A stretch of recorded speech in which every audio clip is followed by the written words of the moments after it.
Good morning and welcome to Fat Cow Farm. Now, I've been thinking about how we're sort of casting these seeds out over the pasture and the effort that was required, that where we're focusing is on these brown sections where all our blackberries were. And it sort of dawned to me the other day that if I was to cast the seeds out before I mulch and then mulch then over the top, hopefully it'll eliminate the time of raking everything up, then sowing the seeds and then bringing everything back. So what we're going to do is, I've got a little section here, or a little strip, you know, from the wattles and out, and sort of come through this section here. And I just want to see how effective that is, because the other area that we've done where we raked, seeded and then put the mulch back on top, that's come up an absolute treat and I'm stoked about that, but it was really time consuming. So I think inevitably what's going to happen here at Fat Cow Farm is that we will need a seed drill and a no tillage, so just one that actually sort of has the line or the knives, the round discs, and then cuts through. And I'm thinking that what we do is we aid in the way that we plant is we'll plant on contour, so that where those cuts come into the ground, we'll then have the runoff coming into those cuts at the same time. So it's a little bit more planning as a part of then just starting and starting to plant the seeds. But I wanted to give this section here a bit of a test, and before we really start going out and making that investment into a seed drill. So what I've got is, we've got the same mix. I've got my plantain and radishes, and that's all been mixed up. So that's a 4-to-1. So 4 of the, and that's the larger seed. That's 4 of the radishes. Oh, sorry, 1 of the radish to the smaller seed, which is to 4. And that's the plantain. So I've got a few hours this afternoon or this morning that what I want to do is sort of just run through and see if this section works. We've got some good weather coming, and just to see how this all pans out. So what I'll do is I'll get a few things organized here.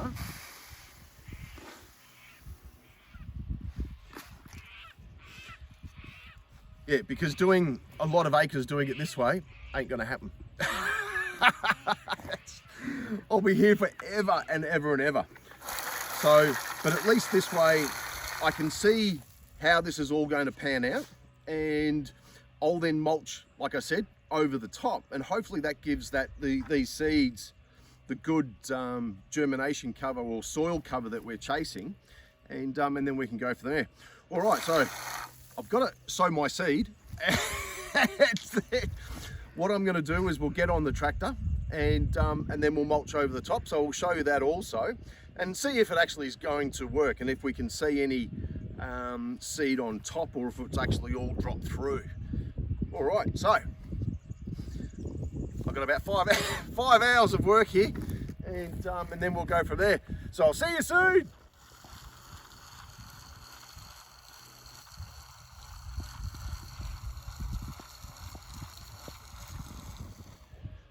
All right, so I finished off with my little seeder, going backwards and forwards. It's to be honest, it's not practical. Great for a test, but I hate to be walking around everywhere here doing this. Oh, just do your head. So anyway, I can see the radish seeds because they're the larger ones. So what we'll do is I'll jump on the tractor and we'll do a couple of passes, and sort of, I know where our test section is here, and then we'll see if we can see those seeds again. I can't see the plantain, they're just too small. So we'll get this covered up and hopefully this all works. And then, you know, within that sort of 10-day germination period, we should start seeing some growth come through. All right, so I'll jump onto the tractor, we'll get the flail up and running, we'll do a couple of passes, and then we'll sit down and have a bit of a look and see what we can find. So I'll see you soon.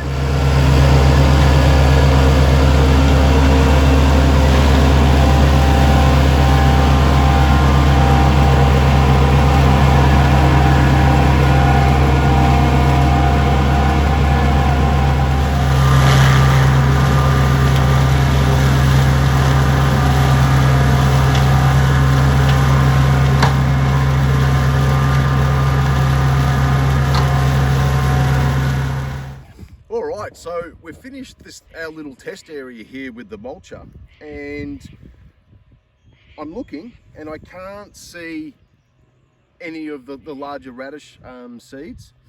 So, you know, and I've been spending quite a few minutes trying to find one. It looks like it is all covered, so which is a good thing.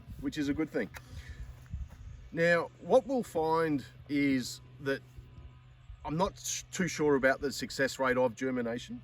The overseeding, so with our little thingo, the overseeder, that's obviously just a mini version of one that you could put behind your tractor. And I'm a bit iffy. I think there's certainly a place for an overseeder. Once you've got your initial crops up and running and things like that, then certainly overseed. But to start off with, I think that really what you need is that to get the seed in the ground, you know, that 5 to 10 mil, get good germination and off you go. But also it can aid in with the no-till sort of scenario, the disc seeding, is that if you took the time and actually started working out your contours and actually seeding on contours, it would be very similar to that of a key line. And I'm not sure if you pick it up where we did our key lines on the other paddock there, but I think it would work, you know, and hold up that moisture when seeding out on contour. But look, you know, everything's a bit of a test here at Fat Cow Farm. I'll tell you what, we'll probably have to write a book.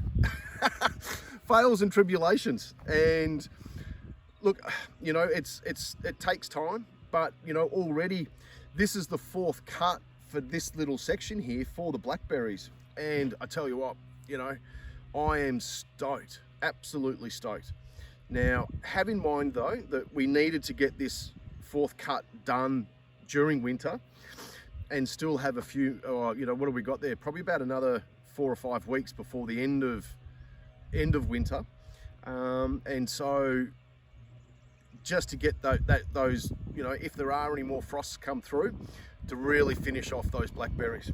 And I'm hoping then that what happens is that as we have our growth start coming through, because you know we're looking at our broadleaf species here, that it starts overshadowing all that growth and starts suppressing any of that new growth of blackberries coming through.